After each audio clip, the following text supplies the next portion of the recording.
दोस्तों हमारे भारत में सिर्फ कुछ गिनी चुनी कंपनियां ही ऐसी हैं जो कि 150 साल से भी ज्यादा पुरानी हैं और टाटा उन्हीं कंपनियों में से एक है जिसे कि भारत के सबसे बड़ी कंपनियों में भी शुमार किया जाता है। दरअसल इस कंपनी को शुरू हुए 153 साल बीत चुके हैं, लेकिन आज भी ये कंपनी समय के साथ लगातार सफलता की सीढ़ियां चढ़ रही है। अब यूँ तो इस कंपनी को इस मुकाम तक पहुंचाने में टाटा परिवार के बहुत से अलग अलग लोगों का योगदान रहा है, लेकिन उन सभी में जमशेदजी टाटा का योगदान सबसे ज्यादा खास माना जाता है क्योंकि उन्होंने इस महान कंपनी की नींव रखी थी। और आज की हमारे इस वीडियो में हम आपको फादर ऑफ इंडियन इंडस्ट्री कहे जाने वाले जमशेदजी टाटा के जीवन और टाटा कंपनी में उनके उसी अहम योगदान के बारे में बताने वाले हैं। तो चलिए अब इस वीडियो को शुरू करते हैं।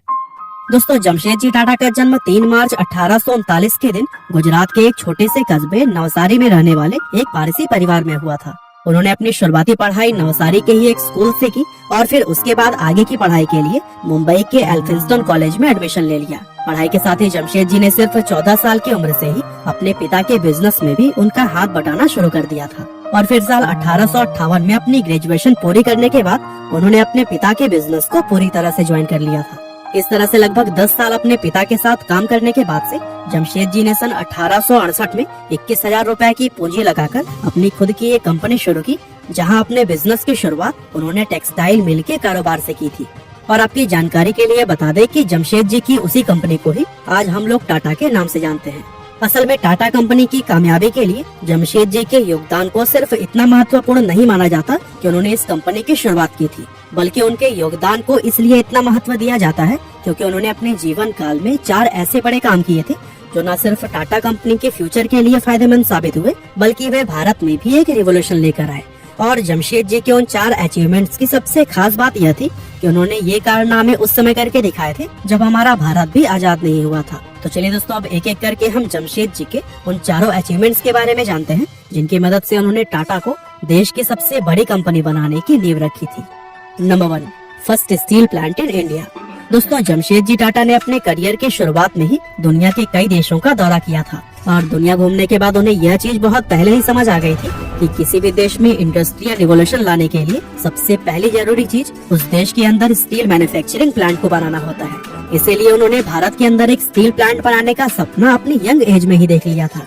हालांकि इस सपने को पूरा करने का मौका उन्हें काफी समय के बाद मिल पाया जब एक बार साल 1882 के दौरान जमशेदजी ने एक फेमस जियोलॉजिस्ट की रिपोर्ट पढ़ी और इस रिपोर्ट से उन्हें पता चला कि नागपुर से कुछ किलोमीटर की दूरी पर चंदा डिस्ट्रिक्ट में एक आयरन और रिजर्व मौजूद है। और फिर ये रिपोर्ट पढ़ते ही उन्हें स्टील प्लांट बनाने का अपना वो सपना याद आ गया जो कि उन्होंने सालों पहले देखा था। अब चूँकि स्टील बनाने के लिए आयरन ओर के अलावा कोयला व पानी जैसी दूसरी भी चीजों की जरूरत पड़ती है, ऐसे में जमशेदजी ने जब उस जगह पर मौजूद कोल रिजर्व की गहराई की जांच करवाई तो फिर उन्हें पता चला कि वो कोयला स्टील मैन्युफैक्चरिंग के लिए बिल्कुल भी सुटेबल नहीं था। इसके अलावा उस जगह पर स्टील प्लांट बनाने में और भी बहुत सी टेक्निकल प्रॉब्लम सामने आई, जिसके चलते उस समय जमशेदजी को अपना यह आइडिया ड्रॉप करना पड़ा। हालांकि जमशेदजी ने अभी भी हिम्मत नहीं हारी थी और अपने अंदर उन्होंने यह ठान रखा था कि वे एक न एक दिन भारत में स्टील प्लांट जरूर लगाएंगे। इसके बाद से साल 1899 में जब उनकी उम्र 60 साल हो चुकी थी तब एक बार फिर से उन्होंने कुछ रिपोर्ट्स पढ़ी जिनमें बताया गया था कि भारत में ऐसी और भी कई सारी जगहें मौजूद हैं जहां पर आयरन और व कोयला मिलने के चांसेस काफी ज्यादा हैं और अगर उन जगहों पर ठीक तरह से खोजबीन करके काम किया जाए तो भारत के अंदर भी स्टील मैन्युफैक्चरिंग की जा सकती है। और फिर दोबारा ये रिपोर्ट्स पढ़ते ही जमशेदजी एक बार फिर से हरकत में आ गए और अपने इस सपने को पूरा करने के लिए वे तुरंत ही लंदन चले गए। दरअसल अपने इस प्रोजेक्ट पर काम शुरू करने से पहले वे ब्रिटिश सरकार से उनकी सहमति व हेल्प लेना चाहते थे। इसीलिए लंदन जाकर उन्होंने ब्रिटिश सरकार को भारत में एक स्टील प्लांट बनाने के अपने उस प्लान के बारे में बताया और जैसा कि उन्होंने सोचा था ब्रिटिश सरकार को उनका वो प्लान काफी पसंद आ गया और उनकी तरफ से जमशेदजी को यह काम करने की पूरी सहमति दे दी गई। इसके बाद से जमशेदजी टेक्निकल सपोर्ट लेने के लिए लंदन से सीधा अमेरिका चले गए। असल में इस बार वो अपने इस सपने को किसी भी कीमत पर पूरा करना चाहते थे और उनके इस प्रोजेक्ट में कोई रुकावट न आए, इसीलिए वो हर एक चीज व हर एक फील्ड में बेस्ट लोगों की ही मदद ले रहे थे। अमेरिका जाकर उन्होंने चार्ल्स वेल्ट नाम के एक जियोलॉजिस्ट से मुलाकात की और उन्हें भारत में रिसर्च व सर्वे करने के लिए राजी कर लिया। इसके बाद से कई सालों तक भारत की अलग अलग जगहों पर रिसर्च और सर्वे किए गए ताकि एक ऐसी जगह को खोजा जा सके जो कि स्टील प्लांट बनाने के लिए पूरी तरह से सुटेबल हो। और फिर लंबे समय तक खोजबीन करने के बाद आखिरकार वो जगह मिल गई जहां भारत का पहला स्टील प्लांट यानी कि टाटा स्टील बनाया गया। और दोस्तों आज हम लोग उसी जगह को जमशेदपुर के नाम से भी जानते हैं, जो कि भारत का एक फेमस शहर भी है। और इस शहर का नाम जमशेदपुर भी जमशेद जी टाटा के ही नाम पर रखा गया है। Number 2, Indian institute of science. दोस्तों जमशेद जी टाटा एजुकेशन के महत्व को बहुत अच्छी तरह से समझते थे, इसीलिए भारत के अंदर शिक्षा के स्तर को बढ़ाने के लिए वे एक रिसर्च यूनिवर्सिटी खोलना चाहते थे। और अपने इस प्रोजेक्ट को पूरा करने के लिए उन्होंने बकायदा एक अलग टीम भी बनाई हुई थी, जो कि सिर्फ इसी प्रोजेक्ट पर ही काम करती थी। जमशेद जी ने यूनिवर्सिटी बनाने का प्रपोजल ब्रिटिश सरकार के सामने भी रखा, लेकिन अंग्रेजों की तरफ से उन्हें उनके इस प्रोजेक्ट के लिए कोई पॉजिटिव फीडबैक नहीं मिला। दरअसल ब्रिटिश सरकार का ऐसा मानना था कि भारत में ऐसे लोग ना के बराबर थे जो कि हायर एजुकेशन पाना चाहते थे, और अगर कोई व्यक्ति हायर एजुकेशन प्राप्त भी कर ले तो फिर उसके लिए भारत में नौकरी या फिर रोजगार के अवसर नहीं थे। लेकिन दूसरी तरफ जमशेद जी को यह पूरा यकीन था कि एक न एक दिन भारत में इंडस्ट्रियल रेवोल्यूशन जरूर आएगा, और जब ऐसा होगा तो इंडस्ट्री को पढ़े लिखे लोगों की जरूरत पड़ेगी। इसीलिए उन्होंने कभी भी हार नहीं मानी और वे अपने इस सपने को पूरा करने के लिए लगातार प्रयास करते रहे।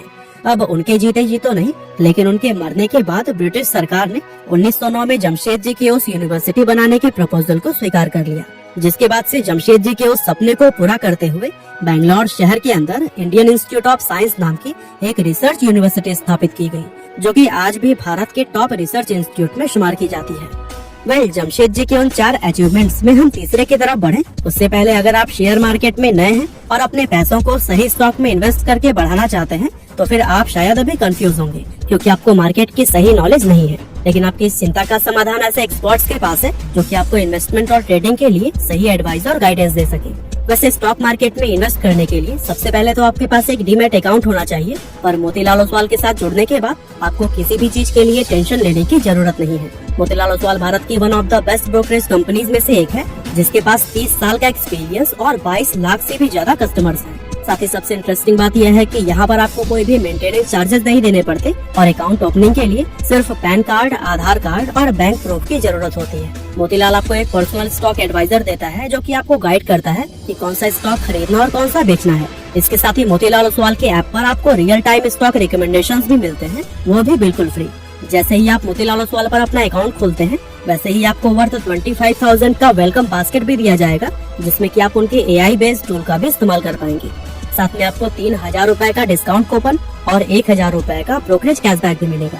इसके अलावा मोतीलाल ओसवाल के साथ में आप अपने मोबाइल ऐप या फिर कॉल के जरिए भी इन्वेस्ट कर सकते हैं। तो फिर देर किस बात की, अकाउंट ओपनिंग के लिए डिस्क्रिप्शन में दिए गए लिंक पर क्लिक करें और वहां अपना नाम, फोन नंबर और शहर को भरें। बहरहाल हम टॉपिक पर वापस आते हैं और जमशेद जी के अचीवमेंट नंबर 3 के बारे में जानते हैं। Number 3, Taj Mahal palace hotel. दोस्तों जमशेद जी ने अपनी लाइफ में दुनिया के बहुत से देशों की यात्राएं की थी, और ये विदेशी यात्राएं करके ही उन्हें टूरिज्म के फील्ड और देश की इकोनॉमी में इसके महत्व के बारे में पता चला था। उन्होंने गौर किया तो पाया कि भारत के अंदर एक्सप्लोर करने के लिए तो बहुत कुछ था, लेकिन फिर भी विदेशी टूरिस्ट भारत में ना के बराबर आते थे।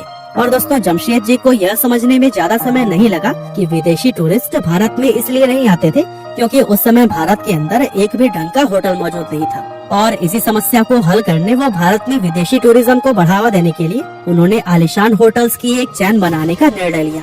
और इस तरह से जमशेद जी द्वारा मुंबई के उस ताजमहल पैलेस होटल को बनाने की नींव रखी गई, जिसको आज भी भारत के सबसे शानदार और आलीशान होटल्स में शुमार किया जाता है। Number 4, hydro electric power plant. दोस्तों साल 1903 में जमशेद जी ने जब अमेरिका की यात्रा की थी तो वहाँ वे अमेरिका के नायग्रा फॉल्स पावर प्लांट को देखकर उससे काफी प्रभावित हुए, और उसे देखते ही उन्होंने यह तय कर लिया कि वे भारत में भी एक हाइड्रो इलेक्ट्रिक पावर प्लांट बनाएंगे। दरअसल उस समय नई नई बन रही फैक्ट्रियों और टेक्सटाइल मिल्स की वजह से मुंबई के अंदर पोल्यूशन काफी ज्यादा बढ़ गया था। ऐसे में मुंबई को पोल्यूशन से बचाने व भारत को एनर्जी का एक रिन्यूएबल सोर्स देने के लिए उन्होंने मुंबई में एक हाइड्रो इलेक्ट्रिक पावर प्लांट बनाने के प्रोजेक्ट पर काम करना शुरू कर दिया। लेकिन ये जमशेद जी का दुर्भाग्य ही रहा कि इस प्रोजेक्ट के पूरा होने से पहले ही उनका देहांत हो गया, और फिर उनके जाने के बाद से उनके बेटों रतन जी व दोराब जी टाटा के द्वारा उनका यह सपना पूरा किया गया।